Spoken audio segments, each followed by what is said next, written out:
A programação de hoje nós teremos 3 mesas. Nesse turno matutino nós iniciamos com uma mesa, e essa mesa é composta por 4 trabalhos. Teremos a professora Beth Bright, a professora Maria Inês Batista Campos, Noia Ribeiro, o professor Felipe Almeida Gomes e o professor Paulo Rogério Vistela. Então é uma mesa composta por 4 pesquisadores e ao final nós teremos um debate. Então para cada apresentação, para cada exposição, cada palestrante terá seus 20 minutos, a gente vai observar o tempo e avisa quando faltar 5 minutos. E iniciamos a mesa redonda de hoje com a professora Beth Bright, que dispensa a apresentação, mas é importante registrar que a professora Beth Bright é professora da PUC e é líder do grupo de pesquisa Linguagem, Identidade e Memória. E aposentado da UFRGS. E aposentado da UFRGS. Palavra contigo, professora Beth. Tá bom, obrigada. Então, bom dia. Eu vou reiterar o que eu já falei ontem, que é um grande prazer, sempre um grande prazer estar aqui com o GT Danpol, com a nossa jornada. Como eu disse, há pessoas que estão nos 2 grupos. Esses grupos, sempre nas nossas discussões, apresentam o estado da própria pesquisa, né? Tem a ver sempre com estudos partilhanos, mas o estado da própria pesquisa. Então, estou muito feliz de estar aqui junto com vocês. Agradeço, né, o convite e a relação mesmo entre esses 2 grupos que nasceram juntos, né? Bom, na apresentação de hoje eu vou fazer um recorte que tem a ver justamente com o meu projeto de pesquisa, que a Maria Helena fez referência ontem, né, porque o projeto de pesquisa sempre pequeno e que ela é uma das colaboradoras também, né? Então, nesse projeto, é um projeto que começou em março de 2024, então esses são os primeiros resultados mesmo. E no projeto anterior, que terminou em fevereiro de 2024, né, a sequência do projeto, eu trabalhei com discursos de resistência, né? A ideia dos discursos como tradição e ruptura. Nesses, né, pelo avanço da pesquisa, eu comecei a trabalhar, eu dei um nome que também tem que ser discutido, né, e o nome que eu dei foi Discursos de Existência, Inclusão, é uma palavra que eu também já estou repensando, e então seria Discurso de Existência, Inclusão e Invisibilidade e Perspectiva Dialógica, né? Bom, então para esse recorte que eu fiz hoje, né, eu tenho que explicar primeiro que o conceito básico que vai me dar os elementos para trabalhar com essa discursividade, com esse discurso de existência, né, até para delimitar o corpus, né, e que auxilia, é o conceito de vozes. Né? Fala, poxa, mas tão falado, eu acho que ontem também o Pará falou disso, é um conceito muito poderoso e que precisa realmente ser mobilizado e repensado, ou pensado, ou trabalhado mais profundamente. Então, esse é o conceito fundamental para a minha perspectiva de discursos de existência. Então, para estabelecer essa ideia de existência discursiva, né, concebida como uma das formas, né, que as diversidades, também existe a diversidade, né, as diversidades de grupos, de povos, populações, etc. Então, através das vozes, são singularizadas por sua maneira de ser cultural e social, por seus discursos que são cotidianos, na arte, etc. Então, pelas vozes, pela maneira como essas vozes vão ser materializadas, é que eu vou pensar os discursos de existência. Então, para isso, também não vou discutir, são obras que todos sabem, esses conceitos vão aparecer em Problemas da Poética de Dostoiévski, basicamente, mas não exclusivamente. Para uma filosofia do arte também a gente tem em determinado momento, principalmente da análise no final disso que aparece. o autor e a personagem na atividade estética, o discurso na poesia, o discurso no romance, e também não estou excluindo coisas do Voloshyn. Então é realmente o ciclo, né? Então, em cada um desses textos eu vou trabalhar algum aspecto.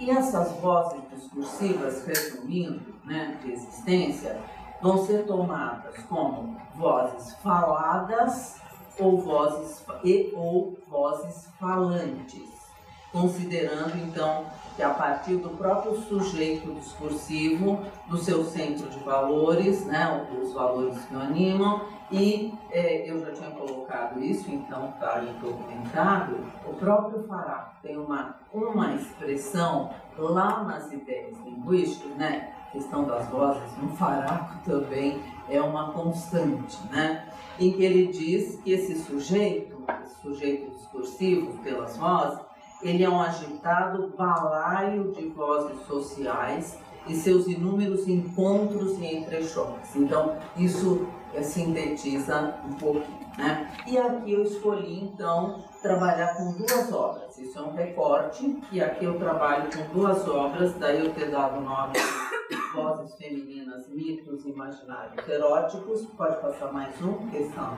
né? Então, aqui eu escolho aqui uma obra que é da Isabel Allende, né, que é Afrodite, Contos, Receitas e Outros Afrodisíacos, né, se são mitos eróticos imaginários, é uma das, então uma escritora conhecida, e o outro é uma obra que vem da antropologia, que é Moqueca de Maridos, Mitos Eróticos Indígenas, da Betty Mingle, né? E é nessas duas obras que eu vou olhar essas vozes faladas ou falantes e os discursos que circulam nessas obras, tendo como hipótese que a tessitura linguístico-enunciativa vai tensionar, em relação à voz falada ou falante, a visibilidade ou a invisibilidade dessas existências discursivizadas. Então, vou falar um pouquinho dessa voz feminina contemporânea aí, que vem, né, através dessa nossa escritora, uma escritora conhecida, mas que pelo próprio tema, né, eu escolhi esse livro que é Afrodite, acho que a maioria de vocês conhece, Afrodites, Receitas e Outros Afrodisíacos, né? Aí vocês veem na própria capa e no próprio título que a gente tem a deusa do amor, da beleza, da sexualidade, né? Que é um livro muito bonito do ponto de vista, de todos os pontos de vista, mas visual também, né? E aí a gente vê que desde a dedicatória, que é assinada com letra cursiva, com desenho, né? O desenho vai ser uma coisa muito importante, é um desenhista fantástico, né? Pode passar esse isso. Tomara que vocês estejam vendo, né? Ela vai se confessar, então, a cinquentenária naquele momento, quando sai o livro. Ela vai sempre se enunciar em primeira pessoa. Ela vai trazer essas receitas, mas ela traz narrativas também, que tem a ver com o cultural, o social, o histórico. E ela diz aí, só para vocês terem uma ideia de como esse livro vai se organizando. Então ela diz: dedico essas divagações eróticas aos amantes brincalhões e, por que não, também aos homens assustados e às mulheres melancólicas, né? Então, a obra é organizada assim, de uma maneira muito bonita, trazendo muitas coisas, mas sempre com essa ideia de verbalmente sugerir. Por exemplo, tem um item afrodisíacos, depois tem outros como na variedade está o sabor, cozinhando despidos, com a ponta da língua, não vamos esquecer que ela é uma cinquentenária, ou era, e ela tem outras coisas atualmente. Na variedade está o sabor, cozido para orgias, etc, né? Então, o eixo que vai perpassando é precisamente uma voz feminina, né, que transita entre tempos, espaços, realidade, ficção, refletindo de maneira erudita e humorada sobre as formas como os 5 sentidos atuam simbolicamente em diferentes culturas que ela vai trazendo, sociedades, artes, religiões, né? Aí incluídos os universos da memória, então as coisas estão articuladas, das palavras, das articulações entre sexo e comida, da tradição dos afrodisíacos, das aproximações e distanciamento entre homens e mulheres, né? Então, o papel que ela dá para a linguagem também, você passa mais um, ela diz: a linguagem descreve, sugere, excita. As palavras têm o efeito do feitiço. Também na comida, a linguagem é afrodisíaca. Comentar os pratos, seus sabores e perfumes é um exercício sensual para o qual dispomos de um vocabulário vasto, cheio de graça, metáforas, referências, humor, jogos de palavras e de sutilezas, frutas e flores, que são as metáforas mais usadas na literatura erótica de todos os tempos para descrever essas zonas encantadas. Então vocês vão ver que vai perpassando por um universo sempre em primeira pessoa, e ela vai trazendo, tem fotos, tem quadros, tem esses desenhos constantes aí que são sempre de sátiros, de ninfas, de bruxas, né, de caldeirão, etc. E eu vou ler só mais aqui. Então, quando ela vai apresentando os participantes, ela, a mãe que é cozinheira, uma outra tia que é cozinheira, esse grande desenhista, etc., ela vai apresentando. E quando ela se apresenta, então a gente tem esse pedacinho. Então, eu vou ler porque a partir daí eu posso passar a falar do outro, vocês já vão imaginar o que é essa voz feminina que vai se constituindo como um discurso de existência mesmo. Ela diz: vocês veem que o eu está destacado, né? Que ela vai explicar por que ela escreveu o livro de receitas, né? Ela que fez tantos outros, como Casa dos Espíritos, Logo Depois, etc. Então, numa noite de janeiro de 1996, eu sonhei que me jogava numa piscina cheia de arroz doce, onde chafurdava com a graça de um boto. É meu doce preferido, o arroz doce, não o boto. E por isso, em 1991, num restaurante de Madrid, eu pedi 4 pratos de arroz doce, com a vaga esperança de que aquele nostálgico prato de infância me ajudaria a suportar a angústia de ver minha filha muito ruim. O arroz doce ficou associado à minha memória ou ao consolo espiritual. No sonho, em compensação, não havia nada de elevado. Eu mergulhava e esse creme delicioso acariciava minha pele, escorregava entre as minhas dobras e enchia minha boca. Acordei feliz. Na semana seguinte, sonhei que colocava Antônio Bandeiras desnudo em cima de uma tortilha mexicana, jogava um pouco de abacate e molho picante por cima, enrolavam e comia com avidez. Desta vez acordei aterrado. Bom, trata-se, portanto, né, de um livro em que a gente vai ver de uma grande sofisticação, em que a gente pode perceber pelos aspectos linguísticos, enunciativos, pelos desenhos, pela relação, né? Isso vai muito além de um conjunto de receitas maravilhosas, né? Que ela vai dizer também num dado momento, ela é muito divertida, né? Que essas receitas, elas só cumprem a sua função, a função afrodisíaca, quando os degustadores sabem que são afrodisíacas.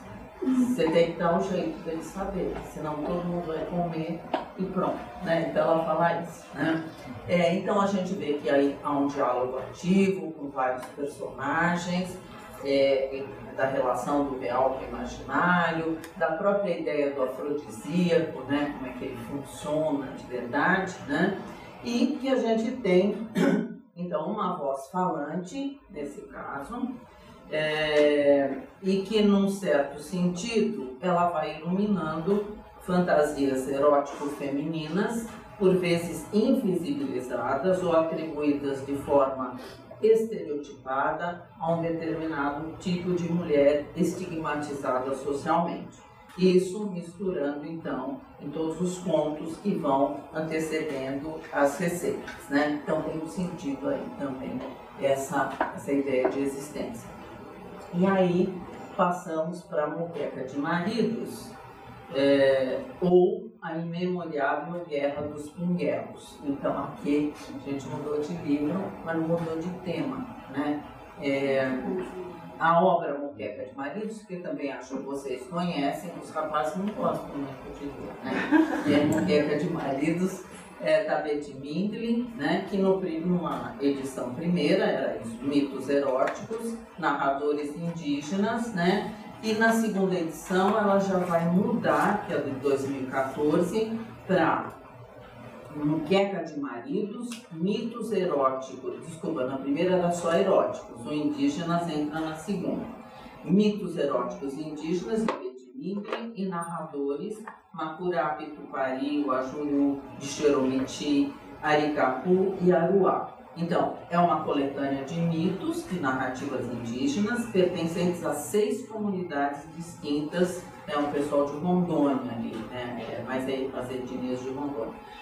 Então, as 6 comunidades ou etnias distintas, em suas tradições, em suas línguas, que traz, né, nessas narrativas sempre a disputa dos sexos como núcleo central, incluindo, dentre outros temas, o amor, a vingança, o assassinato, a antropofagia, o incesto, mas também o humor, a cumplicidade, a sabedoria, especialmente feminina.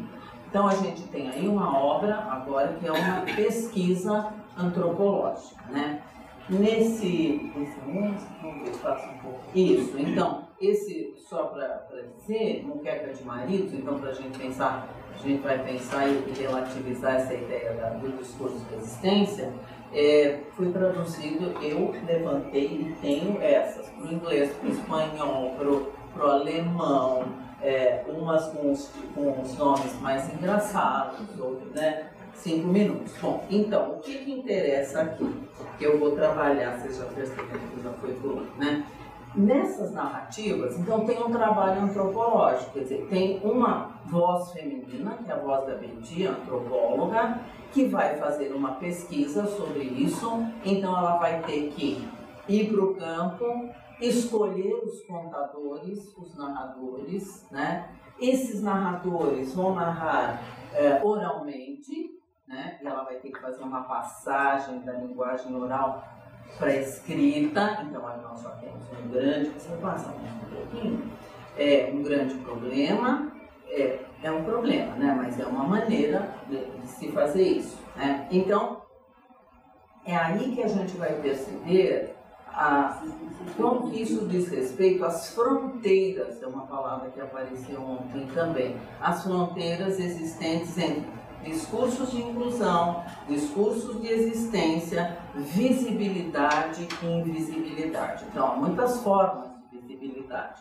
Por exemplo, se eu leio Gonçalves Dias, né, Leito de Folhas Verdes, eu tenho lá uma indígena falando, por pitadas, jartis, né?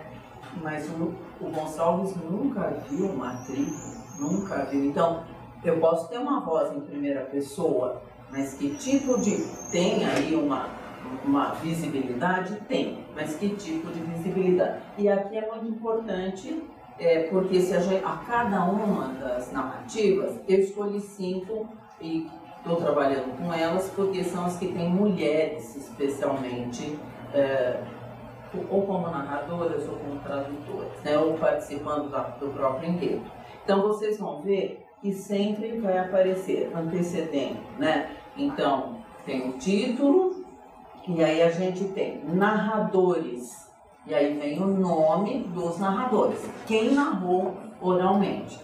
Narradores, porque às vezes são 2 etnias, é uma complexidade total. São 2 etnias com o mesmo mito erótico e eles vão trabalhando. Mas vocês percebem também que o nome do narrador, o nome dos tradutores ou outros narradores que se envolvem para partir dessa oralidade né, imemorial, né, coletiva desses povos, para chegar ao português, né, quantas pessoas vão, como está essa autoria? É uma autoria coletiva. Então, do meu ponto de vista, e que eu estou tentando trabalhar, o que é difícil também, porque você tem que recuperar o oral, o corpo, e isso não é fácil. Tem lá nos arquivos da Betty, né?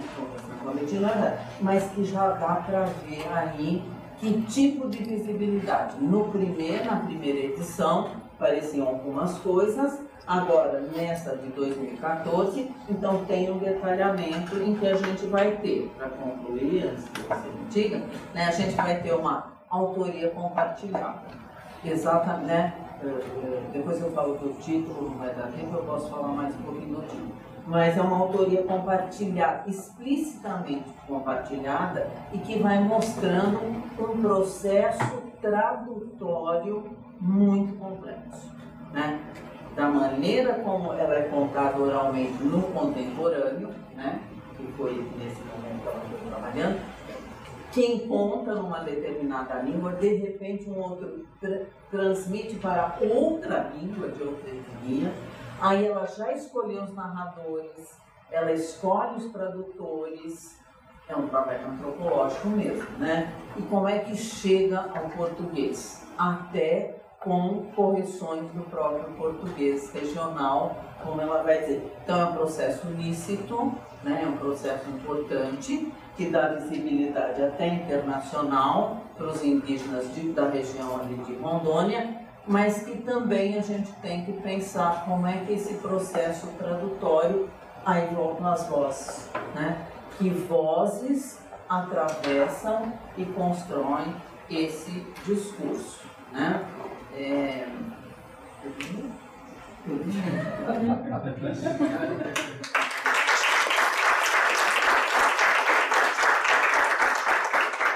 obrigado, professora Beth. E agora nós vamos convidar o segundo palestrante.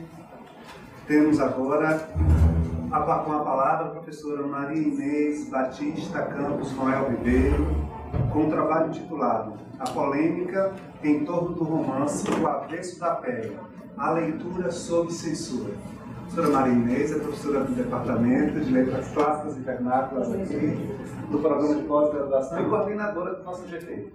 Obrigada, bom Quer ficar aqui? bom dia. Quer ficar aqui ou eu passo para você? Eu ficar aí.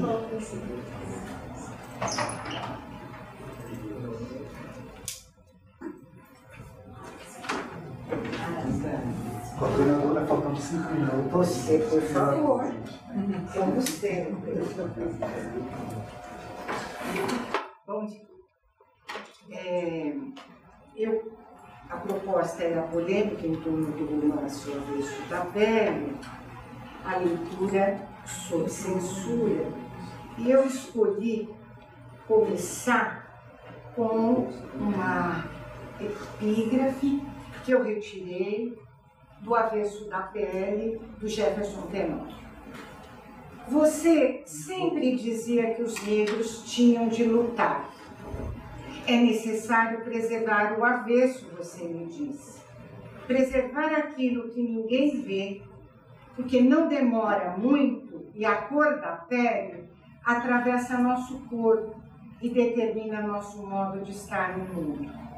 E por mais que sua vida seja medida pela cor, por mais que suas atitudes e modos de viver estejam neste domínio, você, de alguma forma, tem de preservar algo que não se encaixa nisso. Entende? Pois entre músculos, órgãos e veias existe um lugar só seu, isolado e único. E é nesse lugar que estão os afetos. E são esses afetos que nos mantêm vivos. Essa epígrafe, escolhida para essa comunicação, é do romance O Avesso da Pele. É um trecho destacado, o diálogo entre Pedro, filho que narra a história em primeira pessoa, e Henrique, o pai que foi assassinado em uma abordagem policial. A linguagem do pai presente na memória do filho assume um valor emotivo volitivo. Exatamente esse romance proibido, para espanto de todos nós, devido ao uso da linguagem de baixo nível. Ela foi escolhida para discutirmos como se dá a construção da censura, tendo como fundamentação teórica o conceito bakhtiniano de valor axiológico. O ponto de partida é recuperar a noção de valores, segundo Heinrich Rickert, na perspectiva de uma fundamentação diferenciada das ciências da natureza e das ciências da cultura. Em vários artigos publicados na década de 1920, o filósofo alemão defende que a filosofia da história está localizada na junção da teoria da ciência e da teoria da cultura. Buscamos compreender essa teoria de valores do neo-kantiano alemão por ser um dos muitos filósofos que Bakhtin cita de modo direto ou indireto em Para uma Filosofia do Ato Responsável e em O Autor e a Personagem na Atividade Estética. Nós vamos começar com as discussões estabelecidas pela filosofia de Rickert sobre o conceito de valor. E vamos retomar, em particular, o artigo intitulado O Sistema de Valores, publicado na revista Logos, em 1913, e traduzido para o francês por Jules Fardier, sem tradução para o português até o momento. Depois de apresentar este conceito na perspectiva neokantiana, vamos identificar o distanciamento assumido por Bakhtin frente a essa concepção filosófica. Para ele, o ato responsável ocorre no plano da unidade histórica singular, da vida de cada sujeito e não em um plano teórico abstrato. Em um sistema de valores, Rickert propõe a seguinte organização textual: uma introdução em que problematiza a filosofia dos valores e 5 sessões: o sistema aberto, os 3 estágios de pleno acabamento, contemplação e atividade, coisa e pessoa, os 6 domínios axiológicos, ciência e visão de mundo. Trata-se de um estudo sistemático da esfera dos valores a serviço de um aprofundamento da teoria transcendental do conhecimento. Nesse texto, a pesquisa não é formada tanto pelas conquistas da teoria do conhecimento, mas pela polêmica das filosofias historicistas e relativistas que, em consonância com Nietzsche, denuncia a vontade de sistema teórica e moralmente estranha ao espírito da verdadeira filosofia. Assim, os componentes necessários do sistema de valores são as estruturas heterológicas da realidade histórica, e como explica Rickert, a abertura do sistema refere-se simplesmente à necessidade de responder ao inacabamento da vida cultural histórica, e a verdadeira sistemática pode se basear em fatores que, embora transcendam a história, não entram em conflito com ela. Seu projeto começa pela análise axiológica da cultura, em que ele afirma: o valor da vida depende dos valores da cultura. Trata-se de uma tentativa de articular um sistema de valores atemporalmente válido. Rickert busca compreender os valores objetivamente válidos de classes concretas e meias. Vamos identificar as diferenças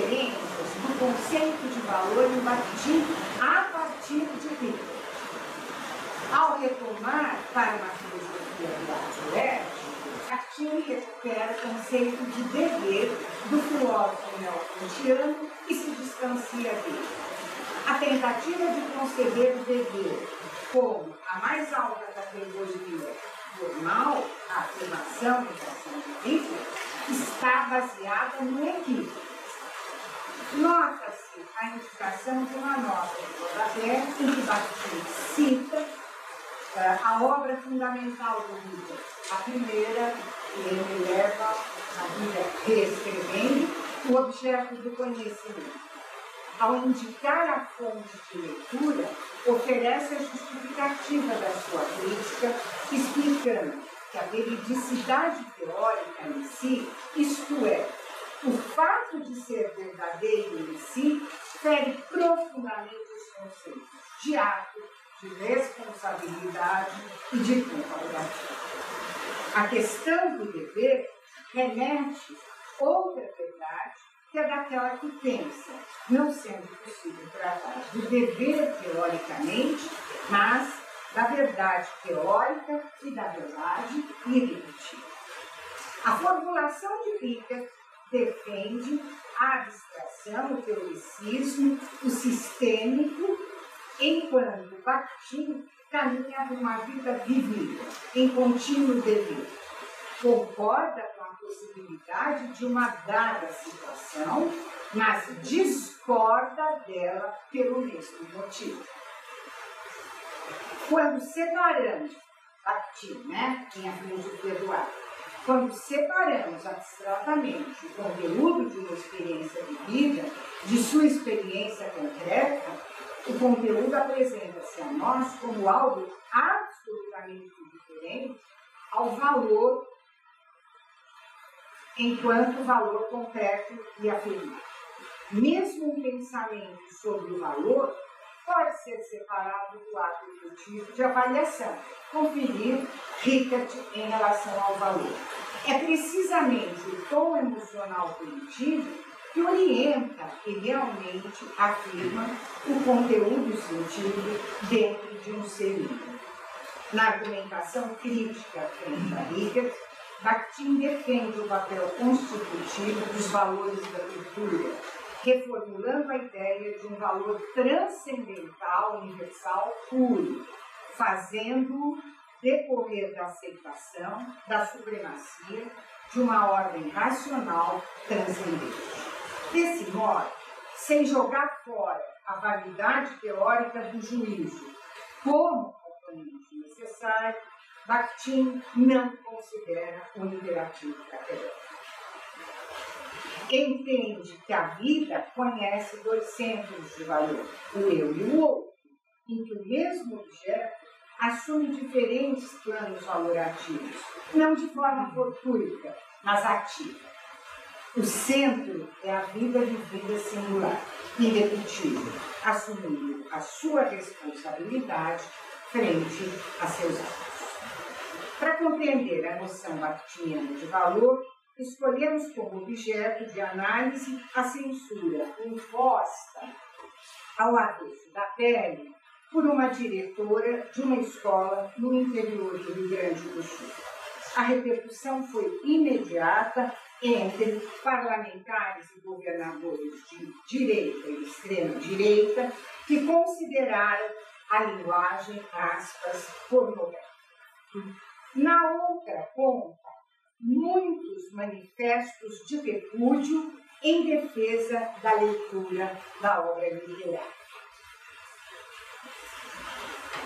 O conceito bakhtiniano de axiologia tem como eixo que todo ato responsável e responsivo, de modo que mobiliza o conteúdo e o processo do acontecimento da vida, marcando que o valor do acontecimento da linguagem reside na interação discursiva e não na possibilidade de um valor absoluto que se impõe aos sujeitos e aos seus interlocutores. A partir dos procedimentos teórico-metodológicos da análise dialógica do discurso, estabelecemos dois momentos. No primeiro, apresentamos o autor, do avesso da pele e a censura imposta à obra. No segundo, os posicionamentos críticos do autor e dos estudantes do ensino médio do Instituto Federal Sul de Minas, no campus de Pouso Alegre. Começando com Tenório, escritor, professor de língua e literatura na rede pública do ensino em Porto Alegre, onde ele mora. Em 2021, O Avesso da Pele recebeu o Prêmio Jabuti como o melhor romance e foi aprovada essa obra no Programa Nacional do Livro Didático, Obras Literárias, Objeto 2, em setembro de 2022. Essa aprovação se deu depois de passar por uma seleção publicada em edital de 2019, publicada durante o governo do então presidente Jair Bolsonaro. A censura teve como estopim a publicação de um vídeo no Instagram no dia 1º de março deste ano pela diretora Janaína Benson, da Escola Estadual Ernesto Alves de Oliveira, na cidade de Santa Cruz.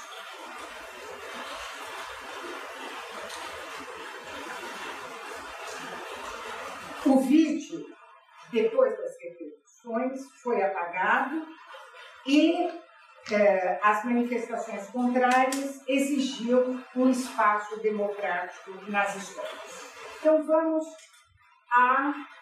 ao vídeo, à fala que a professora, que a diretora Benson escreveu e divulgou. Lamentável o governo federal, através do MEC, adquirir essa obra literária e enviar para escolas com vocabulário de tão baixo nível. Então, eu quero insistir na linguagem. E esta é a censura. Há uma linguagem pornográfica de baixo nível para serem trabalhados com estudantes do ensino médio. Solicito ao Ministério da Educação buscar os 200 exemplares enviados para a escola. Prezamos pela educação dos nossos estudantes e não pela vulgaridade. O foco recai na linguagem do romance, em especial o vocabulário de tão baixo nível. A diretora exige o recolhimento dos 200 livros. Ao assumir a primeira pessoa do plural, ela indica ao seu interlocutor da rede social duas posições distintas: o apreço pela educação versus o não apreço pela vulgaridade da linguagem. A diretora se sente autorizada a enunciar a sua verdade, que prescinde de qualquer negociação, basta expressar uma convicção, uma experiência, uma palavra de ordem. Exatamente esse vídeo chegou aos parlamentares do Rio Grande do Sul, do Paraná, do Mato Grosso, e o governador do Mato Grosso do Sul, Eduardo Ribeiro, do PSDB, deu ordem para recolher o livro das escolas públicas. Todos atribuíram a adoção do livro à gestão atual do governo Lula e também do Ministério da Educação do governo Lula. Uma tensão se constrói entre a proibição de um lado e o texto singular, concreto e aplaudido por alunos, professores, artistas, avaliadores. Em contraposição à censura, Tenório publica seu posicionamento no Instagram. Eu só leio a parte final. Mas eu tenho. São atos violentos e que remontam dias sombrios do regime militar. Inaceitável uma atitude antidemocrática como essa em pleno 2024. Não vamos aceitar qualquer tipo de censura. Para marcar a dimensão responsável por aquilo que defende, Tenório traz a sua assinatura, marca como pronome de negação nenhuma autoridade, com as expressões atitude inconstitucional, fere, não se pode decidir o que os alunos devem ou não ler com uma canetada. O autor concentra seu posicionamento axiológico dentro de um contexto singular. Se opõe à censura. A posição de proibir a leitura configura uma arena discursiva que exclui o leitor do diálogo com o texto literário. Para finalizar, retomamos a voz dos alunos da Escola Mineira. Todos estão segurando o livro dentro de uma sala de aula com a professora. O corpo e a voz marcam seu profundo distanciamento com a censura e seu apreço pelo texto literário. Lido. Mais uma vez, há uma contraposição do que vem do interior de mim mesmo e das verdades abstratas e universais. De pé, o gesto dos alunos é como uma reverência ao objeto que segura, o avesso da pedra. Essas marcas de corpo de gesto indicam que o gosto pela leitura é maior do que uma canetada pode fazer. Podemos concluir que a censura não é por si só universal, boa ou má, de modo abstrato, mas só temos a real dimensão do seu valor na tensão que o coletivo assume como um abaixo-assinado com mais de 6.000 assinaturas, como os de Drauzio Varela, Chico Buarque, assumindo uma posição contrária. Tirar o romance de qualquer escola brasileira, no contexto na singularidade, por decreto, não é suficiente para tirá-lo de circulação. Até o final de 2024, nós temos 16 idiomas desta obra que está traduzida. Na teoria bakhtiniana, o conceito de valor se constrói na singularidade do acontecimento, na interação discursiva, na responsabilidade da assinatura, aquela que deixa seu nome, porque é responsável e responsivo. Proibir a linguagem? De que linguagem se trata? Então, eu quero, o meu texto já estava pronto, eu não quis tirar o texto que eu tomei para finalizar, que são as palavras do Bakhtin, da cultura popular. As línguas são concepções de mundo não abstratas, mas concretas, sociais, atravessadas pelos sistemas das apreciações, inseparáveis da prática corrente e da luta de classe. Por isso, cada objeto, cada noção, cada ponto de vista, cada apreciação, cada atuação encontra-se no ponto de interseção das fronteiras das línguas, concepções de mundo, englobado uma luta ideológica encarnecida.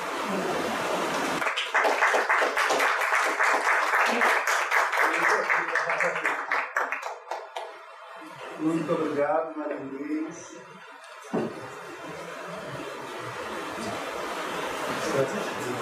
Convidamos agora o professor Felipe Almeida Gomes, professor Felipe da Portuguinhas, recém-integrante do nosso VP, Estudos Bakhtinianos da UFOL. Sua fala titulada Valentim Voloshinov, uma entonação expressiva entre a tragédia e a glória. 20 minutos também, Felipe. Queridos, bom dia. Muita satisfação ter com vocês hoje, nessa manhã, vir para essa conversa. É um público muito qualificado, então eu realmente acredito que saia aqui hoje com algumas contribuições, recebendo algumas contribuições de vocês. Não vou tentar ser um tanto dinâmico aqui, então a gente vai conversando depois. Mas vejam lá. Para começar a minha apresentação, eu preciso, antes de tudo, recordar a quem não se lembra ou a quem não está sabendo, que no ano passado nós publicamos, ou melhor dizendo, a editora Contexto publicou, esse livro, Valentim Voloshinov, A Vindicação do Axiológico.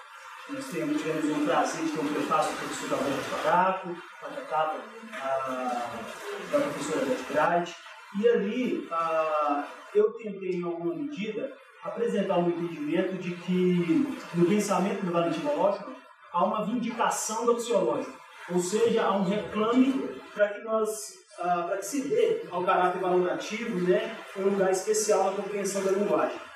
Hoje eu vou seguir mais ou menos essa toada, mas vou verticalizar a coisa. Espero não verticalizar demais, né? Mas vamos lá. Meu objetivo é tratar da ideia de entonação expressiva em primeiro lugar que ela tem no interior da reflexão do Voloshin. Para isso, eu quero dividir a minha apresentação em 3 momentos. Então, inicialmente, eu quero pensar com vocês o estatuto da ideia de expressividade, tá? Nos termos do Voloshin. Depois eu quero expor as principais ideias, ou pelo menos um grande resumo daquilo que o Voloshin estabelece ali a respeito da entonação expressiva. E, finalmente, dando tempo, quero sustentar no entendimento de que a entonação expressiva se mostra a tragédia e, ao mesmo tempo, a glória daquilo que o Voloshin chama de método sociológico de ciência da linguagem. Bom, então eu passo ao primeiro momento. Nos escritos do Voloshin, a gente não encontra, ou melhor dizendo, é pouco comum que nós encontremos a expressão função expressiva da linguagem. Vocês devem, alguns de vocês devem se lembrar de que dos norteamentos para a escrita de marxismo e filosofia da linguagem, há um trecho que ele chega a mencionar a função expressiva da linguagem, mas curiosamente são os poucos trechos dos norteamentos que não aparecem no livro. Mas enfim, o fato é que é pouco comum a expressão função expressiva da linguagem, e isso tem um motivo. Nos tempos do Voloshin, essa nomenclatura ela era movimentada por perspectivas mais individualizantes, perspectivas que, ao lidarem com a expressividade, enquanto uma dimensão da linguagem voltada para o posicionamento do falante, elas tendiam a enfatizar aspectos individuais. E, como nós sabemos, o Voloshin tinha uma perspectiva mais sociológica. Bom, seja com uma ênfase individualizante ou com uma ênfase sociologizante, o que estava em cena era a expressividade. E eu volto a dizer a expressividade como uma dimensão da linguagem voltada para o posicionamento do falante. Nesse sentido, o Voloshin não estava sozinho. Eu costumo dizer que ele não inventou a roda, né? Então, em 1882, agora estou chovendo no olhar, porque na fala anterior, o Sr. Marinese brilhantemente fez uma exposição aqui a respeito do Rickert, enfim, e do Bakhtin, mas em 1882, um outro neokantiano muito importante, Wilhelm Windelband, pai da escola neokantiana de Baden, ele proferiu uma prevenção intitulada O que é filosofia?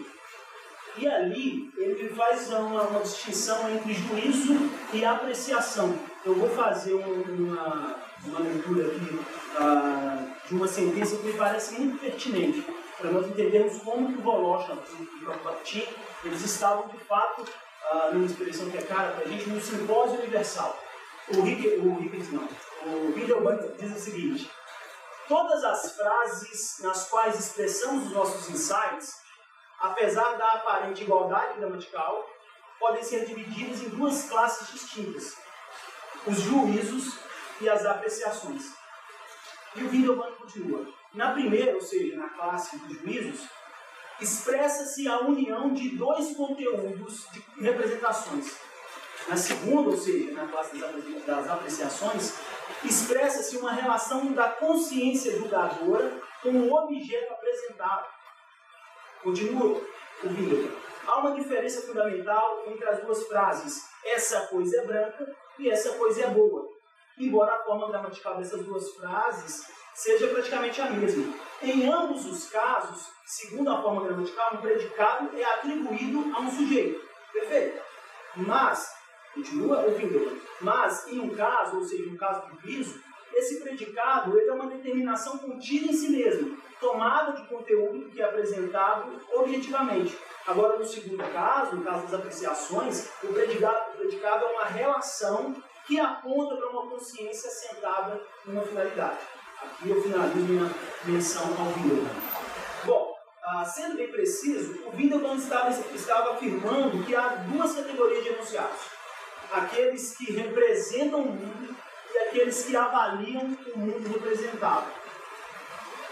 E isso nos faz recordar, né, as clássicas palavras do Voloshin, de que o signo não é somente uma parte da realidade, mas também reflete e retrata uma outra realidade, sendo por isso mesmo capaz de distorcê-la, ser infiel, etc. Bom, além do Windelband, tocaram nessa questão, eu vou citar aqui alguns nomes, mas evidentemente isso não esgota, mas o Ludwig Frege, o filósofo alemão, o holandês linguista Jacques von Hiniken, o austro-suíço Anton Marti, inclusive citado por Voloshin naquela discussão sobre avaliação, na terceira, mais precisamente na quarta parte quarto capítulo da segunda parte de Marxismo e Filosofia da Linguagem. Além disso, também o suíço Charles Valli, que o Voloshin cita lá na terceira parte do Marxismo e Filosofia da Linguagem, ele também trabalhava com a questão da expressividade. A gente tem pelo menos 2 textos dele, um de 1909 e um de 1913, com essa questão.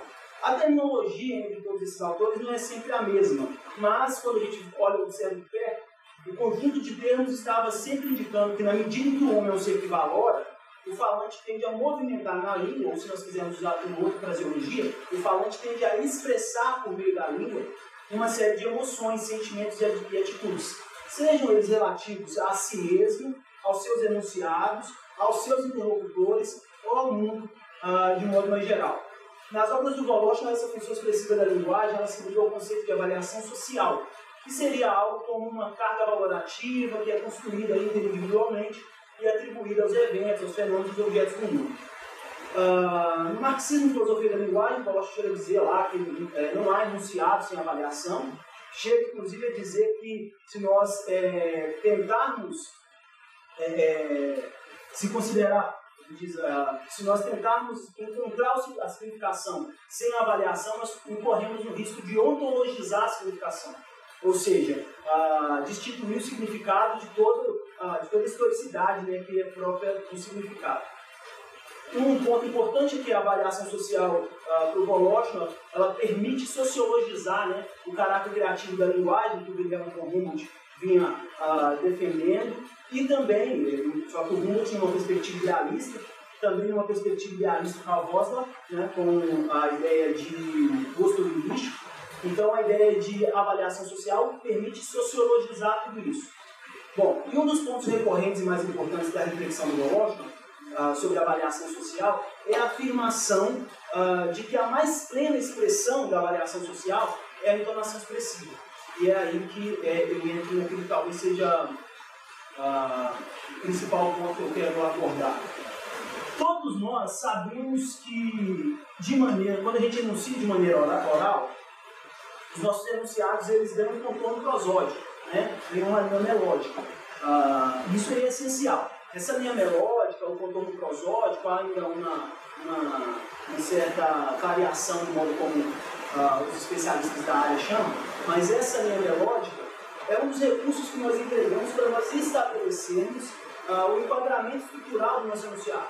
Quer dizer, se o nosso enunciado é um enunciado assertivo, como uma afirmação, uma negação, ou se ele é imperativo, uma ordem, um pedido, uma súplica, se ele é um enunciado interrogativo, uma pergunta, um enunciado exclamativo, também é possível. Perfeito? Isso tudo tem a ver com esse contorno prosódico, essa ascendência ou descendência no final, no início para trás, enfim.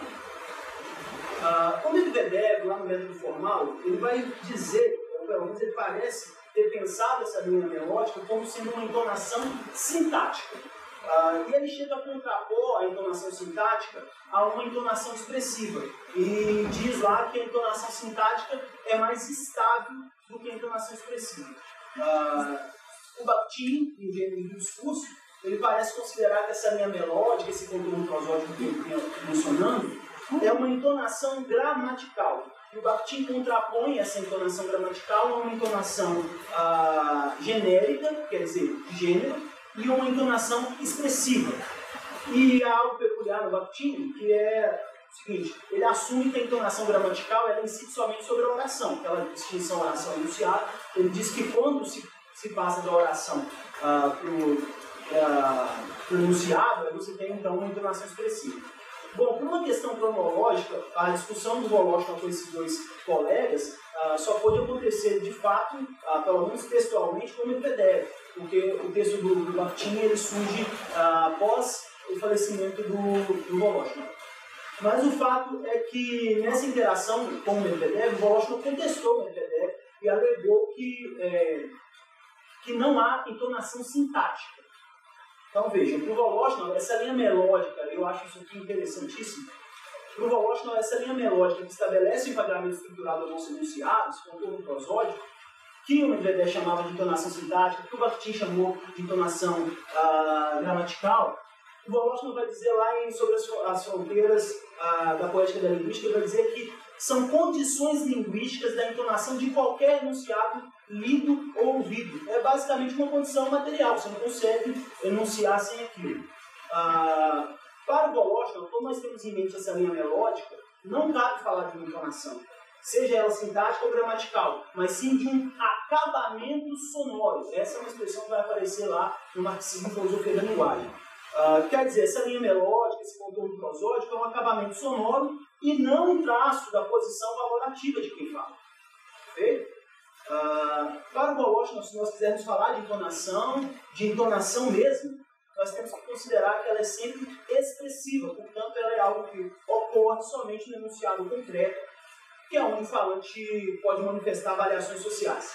Bom, mas o que seria entonação expressiva? Como eu destaquei no livro, a ideia de entonação expressiva ela parece um tanto propícia, né, quando nós buscamos refletir sobre enunciados em contextos com longa e reconhecida tradição oral. E a respeito disso, vale lembrar que o Voloshin apresenta uma definição de entonação que está ancorada na oralidade. Né? Ele diz lá, em que é a língua, a linguagem, ele vai dizer que se trata do aumento ou da diminuição da voz e que esse aumento ou diminuição da voz expressa a nossa relação com o objeto enunciado.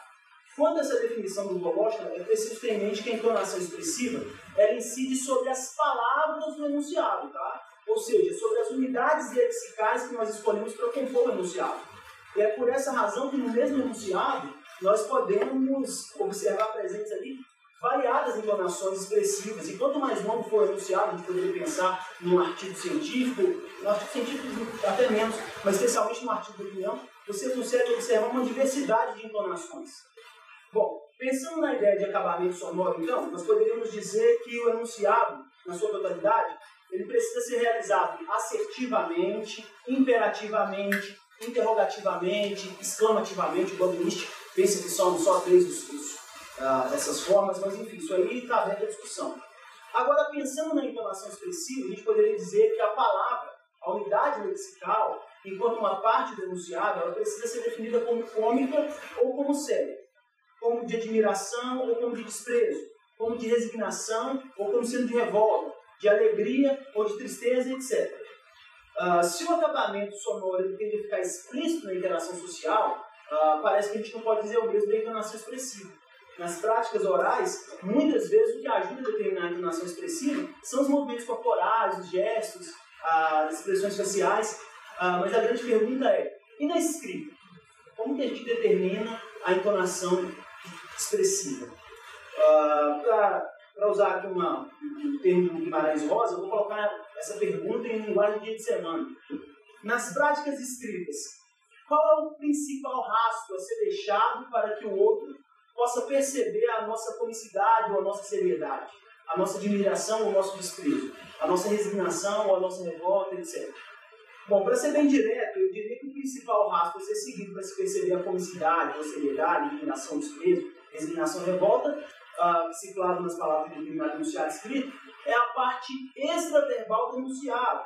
É por isso que, segundo Voloshin, a entonação expressiva, que orienta a escolha e a disposição das palavras, ela é determinada, diz Voloshin, pelos elementos da parte extraverbal, quais sejam o auditório e a situação, né? E a situação, lembremos, ela é constituída pela realidade espaço-temporal, pelo tema e pela relação valorativa do falante com o tema. Bom, tão importante quanto isso é lembrar que a compreensão de quais rastros devem ser seguidos para a apuração da entonação expressiva não é um objeto perseguido pelo método sociológico proposto pelo Voloshin. Então, estou falando aqui dos elementos da parte extraverbal, mas gostaria de enfatizar perseguir para determinar e definir quais são as possíveis entonações expressivas não é um objetivo perseguido pelo método sociológico. O motivo é simples. Se nós estabelecermos de antemão uma lista de expedientes linguísticos que determinam a entonação expressiva, de modo que nós possamos sempre recorrer a essa lista para averiguar qual é a entonação em cena, nós estaremos descaracterizando esse conceito de entonação expressiva. Quanto a isso, eu quero lembrar que o Voloshin vai afirmar lá no Marxismo e Filosofia da Linguagem que a ênfase valorativa dificilmente pode ser substancializada. E ele, inclusive, vai reforçar dizendo que é justamente a pluralidade enfática da palavra que torna a palavra viva. Bom, afinal, como destacado pelo Bakhtin e pelo Voloshin, pelo Medvedev, o enunciado concreto, aquele enunciado em que as palavras recebem entonação expressiva, ele não se pauta em esquemas lógicos estabelecidos a priori. Em vez disso, ele se organiza a partir da vida em sua concretude. Com isso, eu diria que hoje, tal como eu compreendo a determinação da entonação expressiva na escrita, que é a tragédia e a glória da reflexão do Valentim Voloshin. E vou me explicar. Trata-se de uma tragédia metodológica e de uma glória epistemológica. Tragédia metodológica. Por tragédia metodológica, eu quero dizer que, por não se deixar determinar na escrita, a entonação expressiva ela indica a inexistência de parâmetros fixos, não a inexistência de parâmetros, mas de parâmetros fixos, para a validação de uma interpretação. Em outras palavras, não há critérios estabelecidos de antemão que possam justificar a validade de uma interpretação. Assim, por não se deixar determinar na escrita, a entonação expressiva impõe sérios desafios a qualquer projeto que busque estabelecer uma cientificidade positivista em relação ao trabalho que foi enunciado no discurso. Bom, porém, preciso dizer que o Voloshin não estava comprometido com qualquer projeto de cientificidade positivista.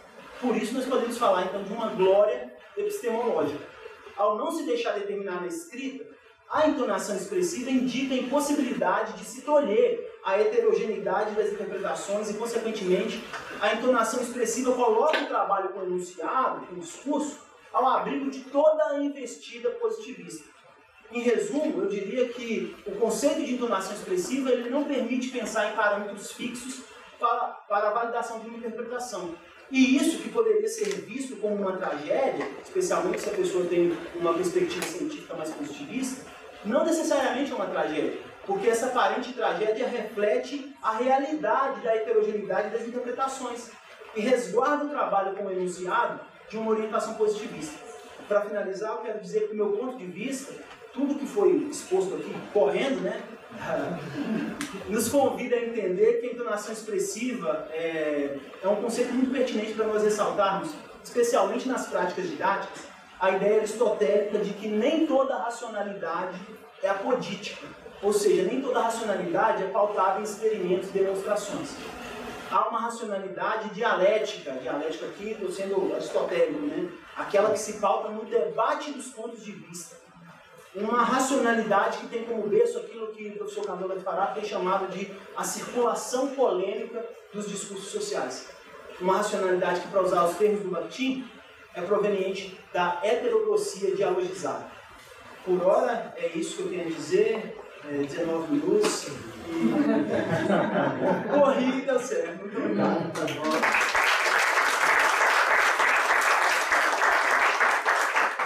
Obrigado, Felipe. Continuando a nossa mesa, vamos para a última conferência. Convidamos o professor Paulo Rogério Stella, que vem da Universidade Federal de Alagoas, para a sua exposição intitulada Narrativas Autobiográficas na Formação de Pesquisadores e Pesquisadoras. Diálogo em dois tempos e dois espaços. Uma palavra de comissão. Então, sim. Eu vou explicar no meio do caminho. Já são 5. Quando eu fiz eram 3, agora eu fiz eram 2, agora são 3, já são 5. Essa é a de 3.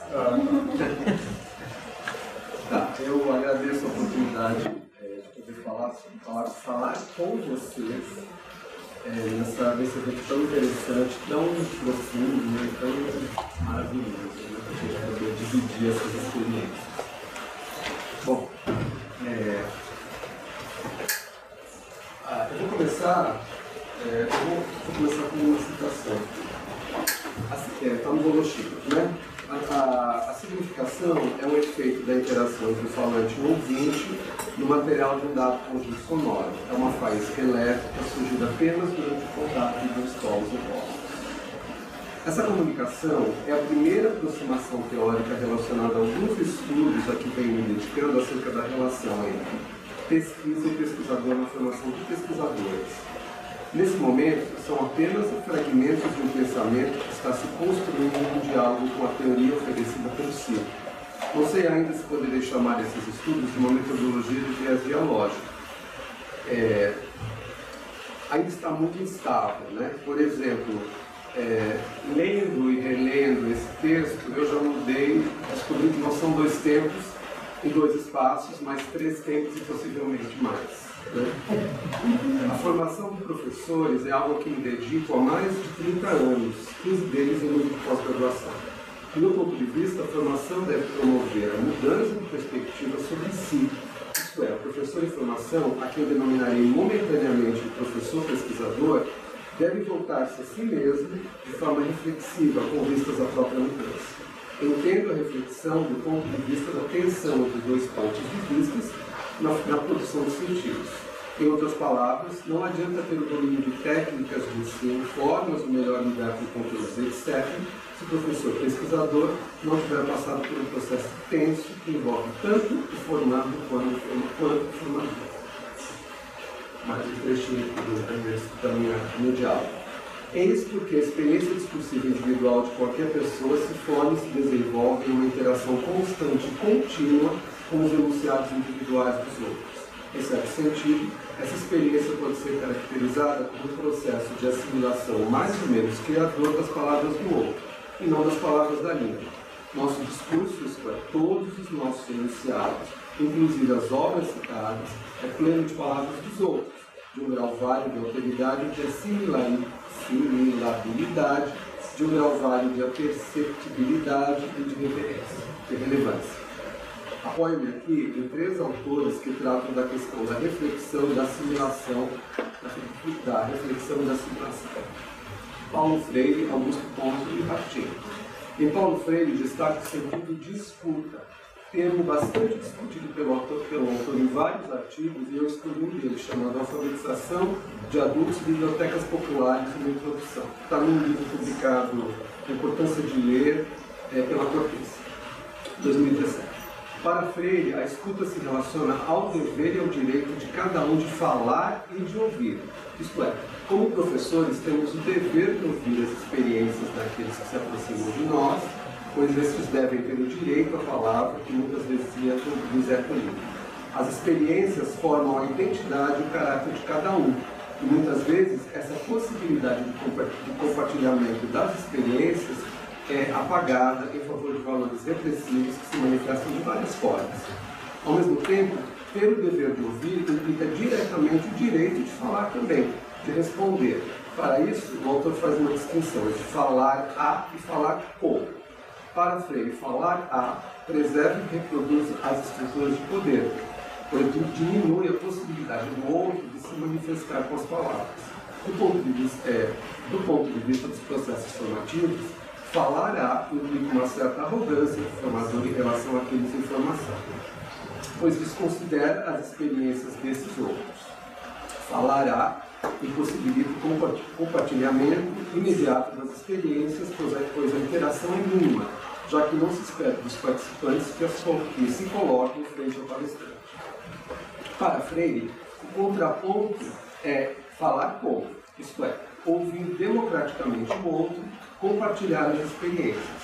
Nas palavras do autor, falar com é, entre aspas, né, assumir a ingenuidade dos estudantes para poder com eles superá-la, de forma crítica e reflexiva, ouvindo e falando ao mesmo tempo. Esse movimento de falar com, em que ouvimos o outro e respondemos a ele, deve ter como foco principal a alteração não somente desse outro que estamos formando, mas também nossa própria percepção da realidade. O segundo autor a quem recorro para falar de alteração é Augusto Conte, em seu artigo Encontrar Palavras, publicado em Procurando uma Palavra Outra, 2010. O autor distingue entre 2 aspectos de escuta. O primeiro aspecto diz respeito à liberdade da palavra, e o segundo, a liberdade de palavra. Esse segundo tipo de liberdade, isso é, liberdade de palavra, de acordo com ele, né, implica um certo autoritarismo por parte de quem toma essa palavra, pois relaciona a fala sem escuta. ter liberdade de palavra para poder falar sobre tudo e qualquer coisa, em todos os lugares, sem a preocupação da autoescuta reflexiva em relação ao que se diz. Para o autor, vivemos contemporaneamente essa liberdade de palavra, em que certezas individuais circulantes nos meios de comunicação em geral transformam-se em verdades incondicionais e irrefletidas. Para se contrapor a isso, o autor propõe a liberdade da palavra, que é a possibilidade da fala e da escuta reflexiva simultâneas. Liberdade da palavra é oferecer a cada um a liberdade de expressar um ponto de vista sobre a realidade, ao mesmo tempo que permite a outros tomarem a palavra e responderem. A liberdade da palavra deve ser constante e interminável, pois as interações das quais participamos são infinitas. Por fim, apoio em terceiro lugar nas escritas de Bakhtin no Círculo, mais especificamente no texto Gêneros do Discurso, livro de mesmo nome, publicado em 2016. Em uma passagem desse texto, Bakhtin trata do processo de assimilação mais ou menos criativa da palavra do outro, isto é, as palavras que utilizamos não são nossas, mas vieram de outros. Esse processo de assimilação se dá em 3 etapas. No primeiro momento, reconhecemos as palavras do outro como palavras alheias, isto é, identificamos uma espécie de origem relativa das palavras, mas essas palavras ainda não são estrangeiras. Em um segundo momento, utilizamos essas palavras, mas ainda determinamos as fronteiras entre as nossas palavras e as dos outros. O discurso indireto é um exemplo desse momento assimilativo. No terceiro e último momento de assimilação, colocamos nossas próprias entonações nas palavras que, antes alheias, tornam-se nossas definitivamente, pois não percebemos mais as fronteiras entre nós e os outros.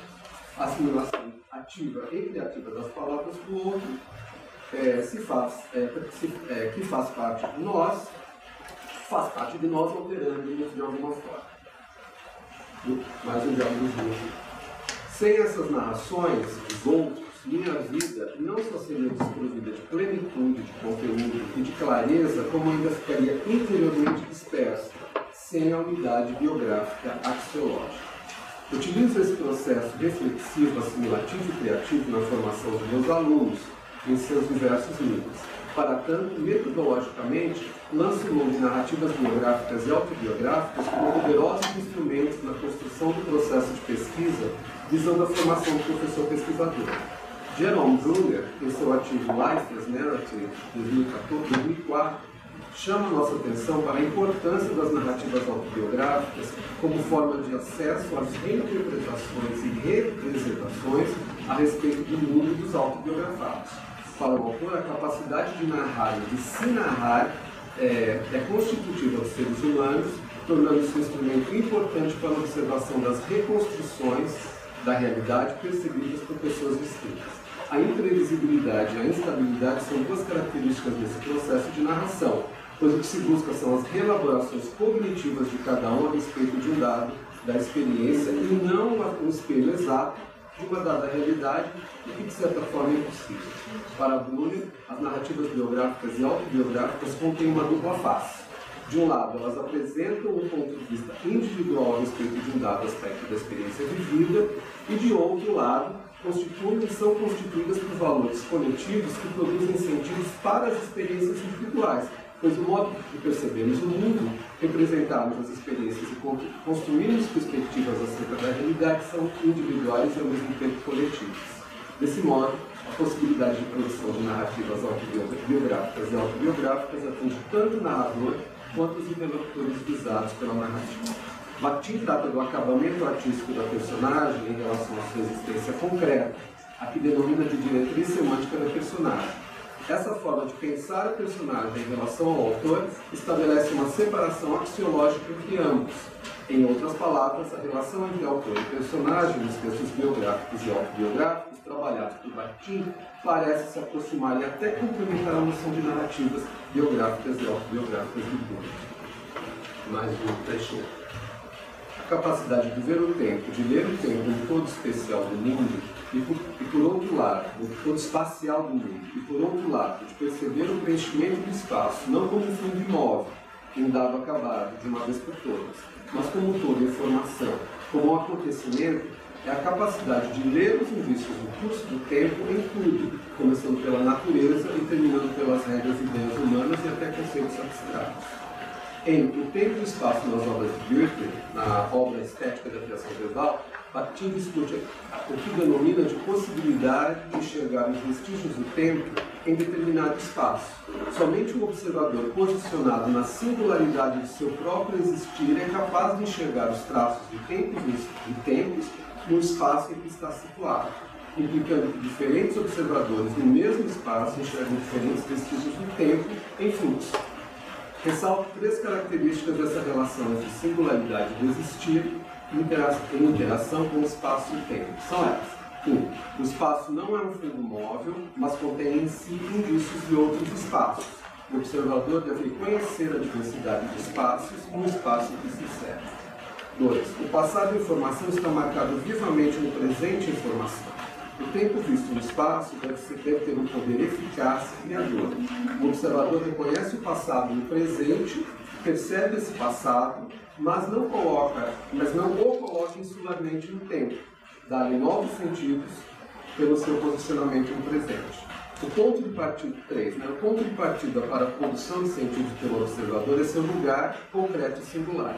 Nesse lugar, o observador percebe o tempo histórico condensado no espaço. A percepção temporal vem também atrelada aos valores relacionados ao presente da observação.